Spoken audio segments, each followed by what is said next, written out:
Salah satu bisnis yang sebenarnya nggak musiman dan pastinya jangka panjang gitu ya, yaitu bisnis warteg teman-teman. Nah, tapi di sini gue bukan ngebahas masalah bagaimana membangun usaha warteg ya, tapi lebih ke bagaimana teman-teman menjalankan bisnis warteg tapi dengan sistem kemitraan atau franchise. Franchise adalah sistem kemitraan yang mana kita tinggal membeli lisensinya dan kita tidak perlu repot-repot lagi bingung bagaimana membangun usahanya karena sudah ada sistemnya, sudah ada manajemennya, sudah ada orang-orang yang mengatur. Jadi teman-teman tinggal duduk manis alias sistemnya berjalan autopilot, tinggal terima bagi hasil dengan mengeluarkan uang tanpa harus capek-capek ngurusin karyawan dan lain teman-teman. Nah ini cukup menarik teman-teman. Jadi buat teman-teman yang mau bangun usaha, khususnya yang bingung apa ya usaha yang kira-kira jangka panjang, yang tidak musiman, dan yang pasti laris karena makanan ini banyak dijumpai. Warteg ini kan kebutuhan orang sehari-hari ya, karena harganya ekonomis, harganya mudah terjangkau lah untuk semua kalangan. Jadi warteg adalah salah satu pilihan bisnis, khususnya di bisnis kemitraan yang teman-teman bisa coba kalau memang teman-teman tertarik. Nah, pada kali ini gue bakal bahas jadi 4 chapter. Nah, kita akan bahas satu persatu chapternya. Jangan skip video ini, tonton dari awal sampai akhir karena ini informasinya sangat penting buat teman-teman semuanya. Oke? Artinya gue juga merekomendasikan ke teman-teman, siapa tahu ada yang mau membuka bisnis tapi tanpa harus mikir-mikir pusing, ngurus karyawan dan lainnya. Dan salah satu sebenarnya banyak ya bisnis kuliner yang lain juga banyak. Cuman salah satu yang gue rekomendasikan karena ini jangka panjang dan tidak musiman yaitu warteg. Nah, kenapa sih harus membeli bisnis franchise warteg? Nah, yang teman-teman perlu ketahui adalah yang tadi saya bahas di awal. Bisnis franchise adalah bisnis kemitraan yang mana kita cukup mengeluarkan modal sekali, kita tidak terkena royalti dan lain-lain, kita cukup membayar sejumlah uang untuk misalnya kategorikan, ada kategori nanti kita bahas ke chapter berikutnya.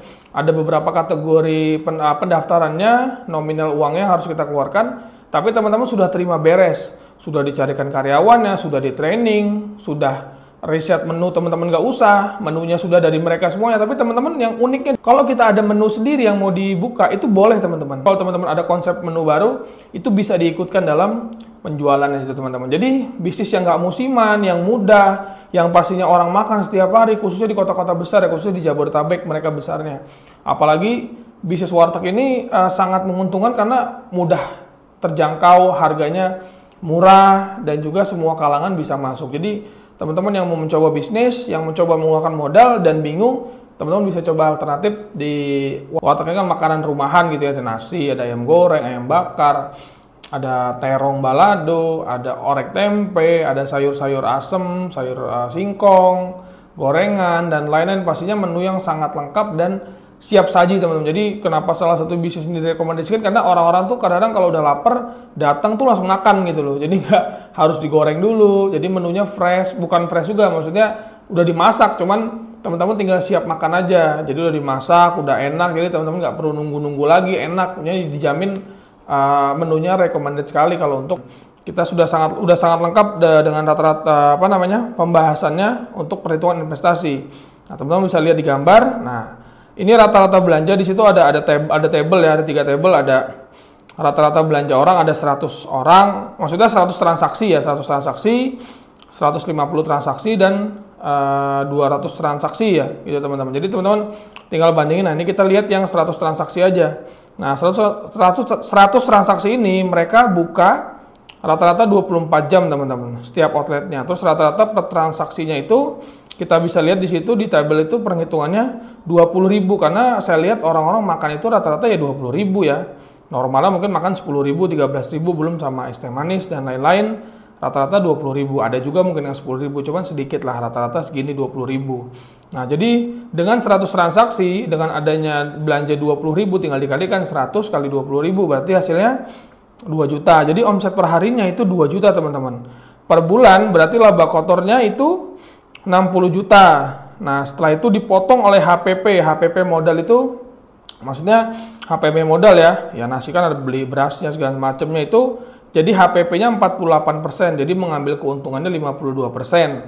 Nah, 60 juta dikurang HPP-nya 48%, itu 60 juta dikurang 28,8 juta. Hasil keuntungan kotornya, ini masih kotor teman-teman ya, 31.200.000.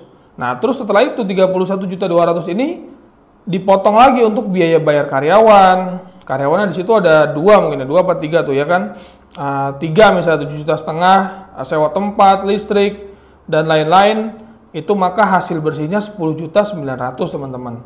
Ditambah lagi dengan penghasilan di total dari GrabFood, GoFood ini online ya, ShopeeFood 1,8. Jadi hasil bersih yang didapatkan oleh satu outlet setiap bulan itu 12,7 juta teman-teman. Ini menurut saya sih luar biasa ya teman-teman ya, karena saya lihat dengan potensi omset seperti ini, artinya teman-teman nggak perlu ragu lagi nih misalnya untuk bermitra dengan mereka, dengan transaksi yang bertambah, teman-teman bisa lihat lebih cepat, omsetnya lebih besar, dan mungkin balik modalnya juga pastinya lebih cepat. Seperti itu teman-teman. Mudah sekali ya, intinya teman-teman cukup nanti keluarkan uang, nanti teman-teman bermitra sama mereka, kerjasama, teman-teman nggak perlu repot ngurusin ini itu, teman-teman tinggal terima bagi hasilnya aja. Dengan adanya potensi omset yang luar biasa teman-teman, dan juga nggak perlu repot-repot lagi untuk gimana teman-teman kalau ngerintis bisnis ya, saya juga tahu lah rasanya ngerintis bisnis gimana dulu gitu kan, bagaimana merintis manajemen, terus cari karyawan dan lain-lain, belum riset produk dan lain-lain, tempatnya sudah dicarikan tuh capek sekali teman-teman. Jadi harga segini ini menurut saya masih worth it lah, apalagi teman-teman yang punya uang dan bingung menginvestasikan uangnya kemana,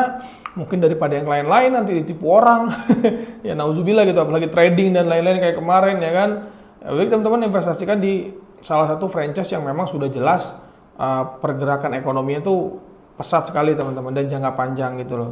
Nah gimana teman-teman, ya cukup singkat padat lah penjelasannya gitu ya, bagaimana teman-teman membuka bisnis kemitraan. Jadi teman-teman yang mungkin yang punya uang, memang mungkin agak sedikit besar sih biayanya, cuman dibandingkan franchise-franchise kuliner yang lain, ini sudah termasuk sangat, ya lo cukup minim lah gitu teman-teman. Tapi teman-teman juga bisa mempertimbangkannya mau join apa enggak. Yang jelas saya hanya merekomendasikan kalau teman-teman yang punya uang, nggak mau capek-capek ngurus bisnis, ngurus ini karyawan, manajemen usaha dan lain-lain, ini bisnis franchise yang cukup menjanjikan dan jangka panjang, karena menu-menunya bukan musiman dan mudah orang cari, dan harus biasanya orang makan setiap hari, apalagi di kota-kota besar. Jadi cukup sekian teman-teman ya informasi dari